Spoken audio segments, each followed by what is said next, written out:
केंद्र सरकार ने पॉपुलर फ्रंट ऑफ इंडिया को बैन कर दिया है। पीएफआई को प्रतिबंधित करने की मांग कई राज्यों ने की थी। हाल ही में एनआईए और तमाम राज्यों की पुलिस और एजेंसियों ने पीएफआई के ठिकानों पर छापेमारी कर सैकड़ों गिरफ्तारियां की थी। गृह मंत्रालय ने पीएफआई को 5 साल के लिए प्रतिबंधित संगठन घोषित किया है।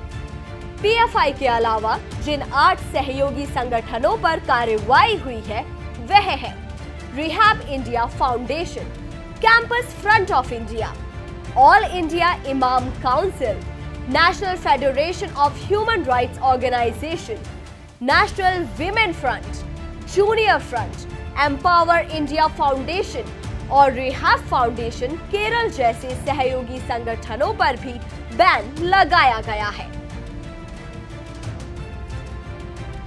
पीएफआई संगठन वर्ष 2006 में प्रकाश में आया, जिसके सारे सदस्य उन मुस्लिम संगठनों से आए थे जिन्हें भारत सरकार ने पहले ही बैन कर दिया था। उनमें से एक था सिमी। पीएफआई के वर्तमान में कितने सदस्य हैं और वे कैसे कार्य करता है, उन्हें फंडिंग कहां से होती है, इसे समझने के लिए हमें पीएफआई और उसकी कार्य प्रणाली को समझना होगा। पीएफआई के भारत में कुल सदस्यों की संख्या लगभग 50 लाख के करीब है, लेकिन 2 लाख सदस्यों के 2 लाख सेविंग्स अकाउंट पीएफआई ने भारत के बैंकों में खुलवा रखे हैं।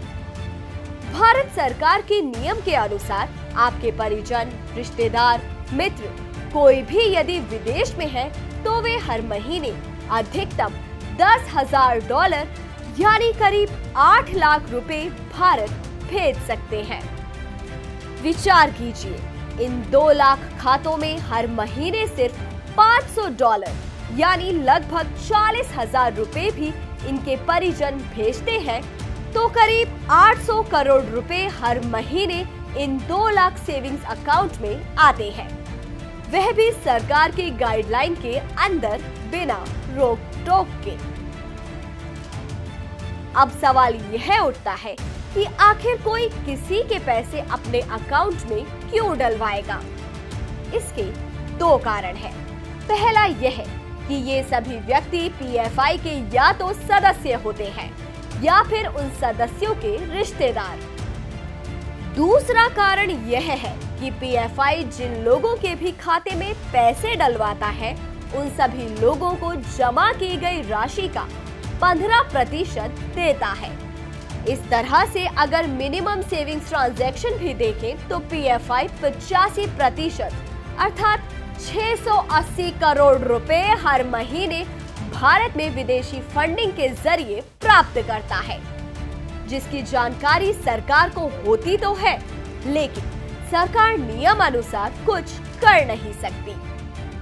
विचार कीजिए, यदि एक महीने में 680 करोड़ तो साल भर में 8,160 करोड़ रुपया भारत आता है। पीएफआई सन 2006 से भारत में है, मतलब करीब 16 सालों से, मतलब 16 वर्षों में 1,30,560 करोड़ रुपए की विदेशी फंडिंग हुई है। वही सरकार को पता भी नहीं चला। भारत में कभी भी कोई धार्मिक आंदोलन या फिर दंगा हुआ, पीएफआई का नाम तो आया, पर जांच में सरकार को पीएफआई की इनकम का कोई भी स्रोत नहीं मिला। हम सब जानते हैं कि आंदोलन हमेशा धन बल से ही चलता है। फिर कैसे सीएए, एनआरसी, हिजाब मामला, किसान आंदोलन, कश्मीर में पत्थरबाजी, हिंदू मुस्लिम दंगे पूरे भारत में होते रहे। पीएफआई बार बार यह कहता है कि वर्ष 2047 तक भारत को इस्लामी देश बना देंगे। इस बात का उदाहरण है सर तन से जुदा पर करोड़ों के इनाम।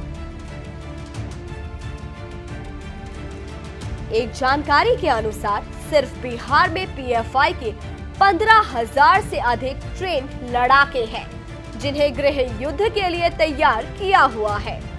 पीएफआई का बड़ा लड़का है social democratic party of India. ये पीएफआई का राजनीतिक विंग है जो चुनाव लड़ता है ताकि पीएफआई को पूरा राजनीतिक साथ मिले और सीधे लोकसभा और विधानसभा में हंगामा मचाकर पीएफआई की सुरक्षा की जा सके।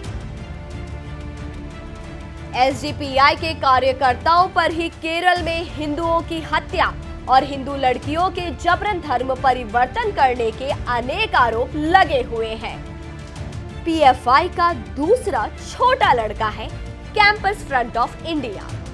ये पूरे देश में कॉलेज के मुस्लिम लड़कों लड़कियों को जिहाद के लिए तैयार करने का कार्य करता है। कॉलेज के बच्चों को मानसिक रूप से जिहाद के लिए तैयार करता है। नेशनल विमेन फ्रंट यह पीएफआई की महिला जिहादियों का विंग है जो कोई भी टास्क करने में हिचकती नहीं है और कुछ भी करने को, किसी भी हद तक जाने को तैयार रहती है। क्या पीएफआई पर मात्र बैन पीएफआई के इस पूरे मकड़ जाल का दी एंड है?